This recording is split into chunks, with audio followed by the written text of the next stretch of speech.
इस पूरे घर में सब लोग अजब है और ये गजब है। जय बंधु, अब मैं इस घर में नहीं रहूंगा। यहाँ की औरतें साइलेंट नहीं वायलेंट हैं। तोबा तोबा तोबा। जो गुट्टी इसको पिलाई है ना तूने, वो पूरे घर को पिला डाल तू प्लीज मेरे बाप। अरे आपको पता नहीं है, आपकी साली को चारा बनाना पड़ा मुझे, तब जाके ये सुधरा। साली को चारा बनाया? मेरी साली चारा और तू बना मछुआरा? ये बात नहीं है, ये और आपकी साली एक दूसरे को लव करते हैं। ये साली को लव करता है, ये तू अब बता रहा है? बिल्कुल। गए काम से। ये तो बड़ा खिलाड़ी निकला, मेरी साली को उड़ा ले गया। किसी को खबर होगी कि वो मेरी साली है तो मैं किस मर्ज की दवा हूँ चाचा? शुक्रिया डॉक्टर साहब, आप मर्ज की नहीं, मेरे हर दर्द की दवा है। जी, मैं खेत से आ रही हूँ। फातिमा ने जहर खा लिया है, उसे अस्पताल लेकर गए हैं। माधव ने उसे कई बार समझाया कि उसका बेटा वापस नहीं आने वाला, पर वो समझी नहीं। अब खुद ही भुगते। लेकिन जीजी,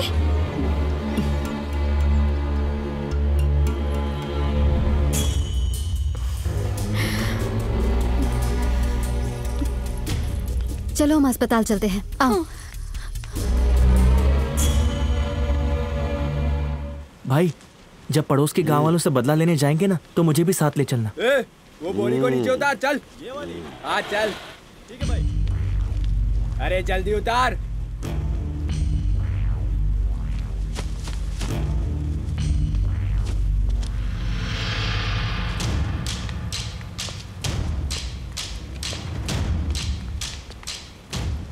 चल। कहाँ चलूं? किधर ले जा रहा है?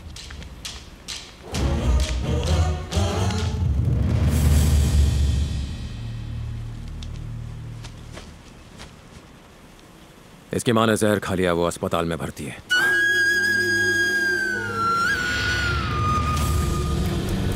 भाई, मेरी अम्मी को कुछ नहीं होगा ना? वो ठीक हो जाएंगी ना? उनसे कहना है कि तू आज इसी पल से अपने गुजरे हुए बाप के लिए नहीं बल्कि अपनी माँ के लिए जिएगा। वो यकीनन ठीक हो जाएगी।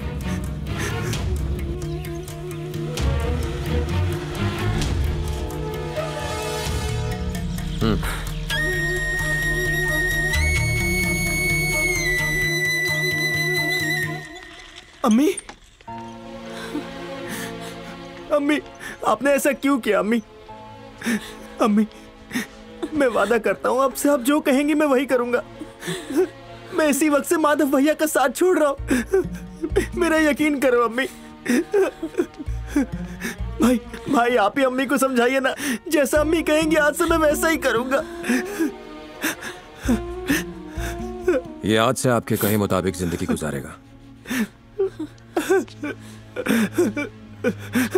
किसी और गांव में जाके इसे पढ़ाइए लिखाइए और एक काबिल इंसान बनाइए। नहीं बेटा, ये पैसे मेरी तरफ से नहीं, ये पैसे पूर्णा के पिता ने भिजवाए हैं।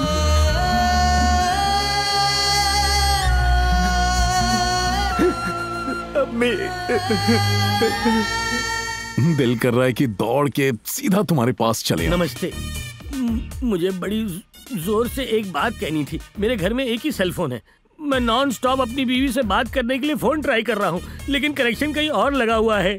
ये ऐसा कौन सा मुद्दा है जो खत्म ही नहीं होता? अंकल, फ्यूचर प्लानिंग कर रहा है, करने दीजिए। आप जाके फोन मांगिए, दे देगा। ठीक है। नहीं, जाने दीजिए, लुंगी कस के जाता हूँ, भागने में आसानी होगी।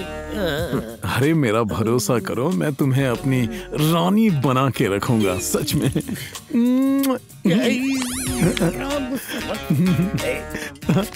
कौन है बे?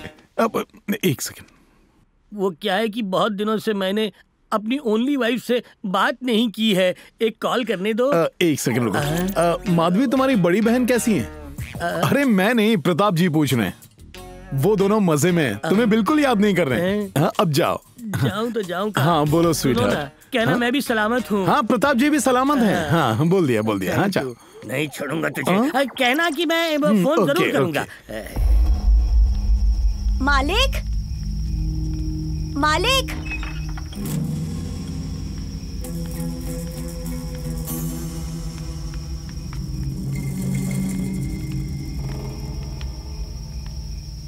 क्या हुआ?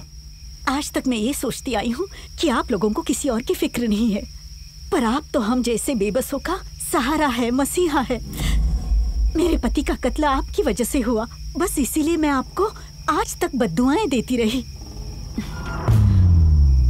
मुझे एहसास हुआ कि आपके बारे में मेरी सोच गलत थी। अब मैं ये दुआ करती हूँ कि आपके परिवार पर कोई मुसीबत ना आए।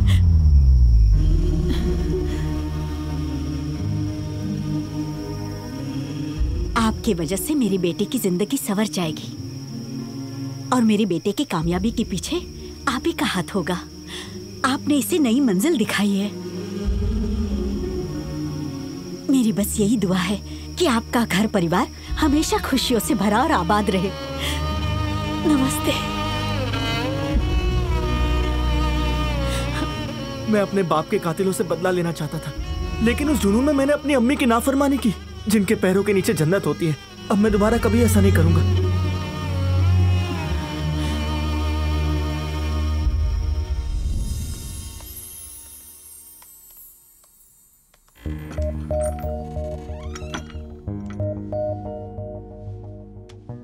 पहली बार किसी ने हमारे खानदान को दुआएं दी हैं। आज तक हमें सिर्फ बुरा ही समझा जाता था, किसी ने आज हमें भला कहा। मुझे अच्छी तरह पता है इसके पीछे तुम्हारा हाथ है। मसीहा बनकर तुम गए और आगे हमें कर दिया। अंकल, ये लोग आपके लिए काम करते हैं।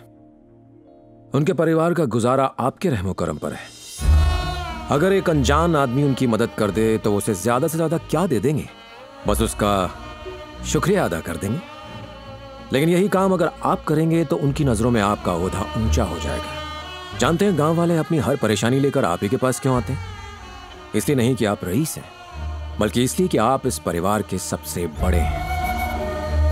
अंकल, ताकत लोगों को दबाने या काबू करने से नहीं आती, आपकी वजह से लोगों को मिली खुशी से आती है।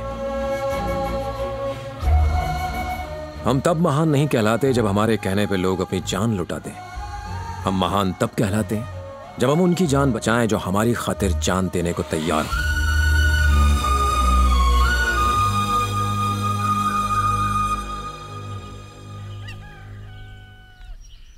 हाय जय।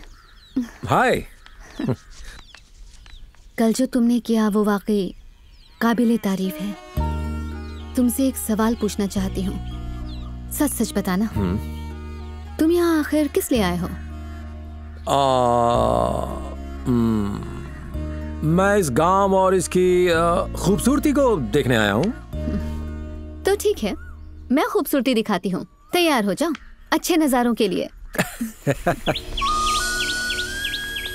अब बताओ मुझे, ये नजारा कैसा है? वाह, क्या खूबसूरत जगह है। कितना बढ़िया होता अगर तुम समझ सकते कि मैं किस नजारे की बात कर रही हूँ। यहाँ देखो। कितना हरा भरा है ना? हाँ, बहुत अच्छा है। कितने हरे भरे खेत है ना? खेत? हाँ हाँ हाँ, वो भी है, काफी हरे हैं।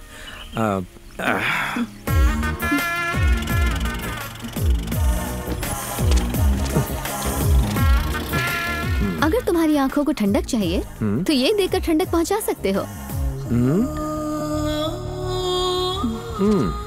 इस नदी के पानी से आंखों को बहुत ठंडक मिलती है। हाँ, गुड। अब इस जगह को देखो, कितनी खुली खुली है ना? बस अब इस बंजर जमीन को थोड़े पानी की जरूरत है।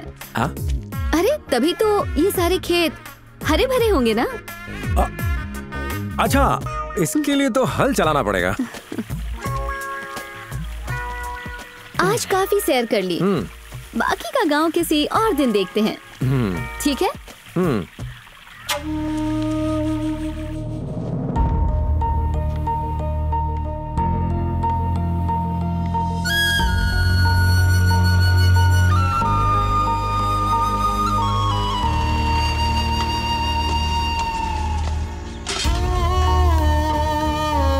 बेटा सुनो,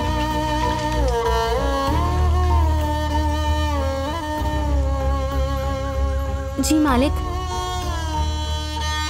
गाड़ी में बैठो।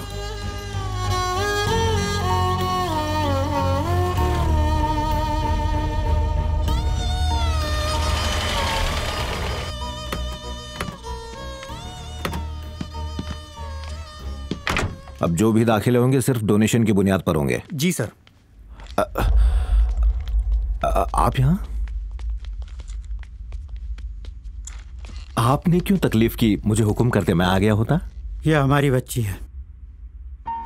इससे कहा था कि पढ़ाई लिखाई में कुछ नहीं रखा, लेकिन इसने हमारी बात नहीं मानी। पूरे जिले में अव्वल आई है। इसकी ख्वाहिश है कि ये तुम्हारी कॉलेज में पढ़े ताकि अपनी जिंदगी में कुछ हासिल कर सके और तुम्हारे कॉलेज का नाम रोशन करे। जनाब, एक भी सीट खाली नहीं है, सिर्फ डोनेशन सीट्स ही बची हैं। डोनेशन? वो मैं कतई नहीं दूंगा। अरे इंसानियत भी कोई चीज होती है कि नहीं? सुनो, किसी भी तरह इसका दाखिला होना चाहिए। आई बात समझ में? देखिए, अगर मैं ऐसे ही सीट्स बांटता रहा तो कॉलेज कैसे चलेगा? तालीम को धंधा बना रखा है। शराब की दुकान खोल लो, मोटी रकम कमाओगे।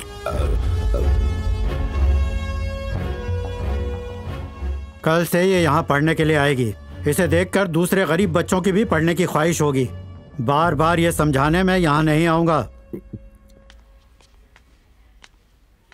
बेटा, खूब मन लगाकर पढ़ो और इसकी तरह बनो। शुक्रिया मालिक।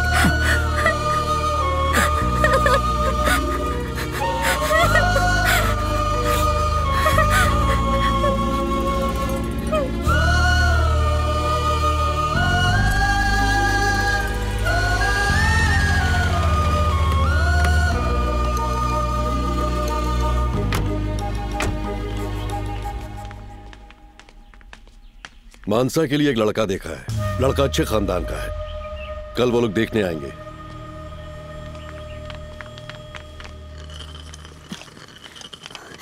मुझे अब ये शादी नहीं करनी। इतनी भी क्या जल्दी है? शादी करना तो हर लड़की का ख्वाब होता है। तुझे तो खुश होना चाहिए।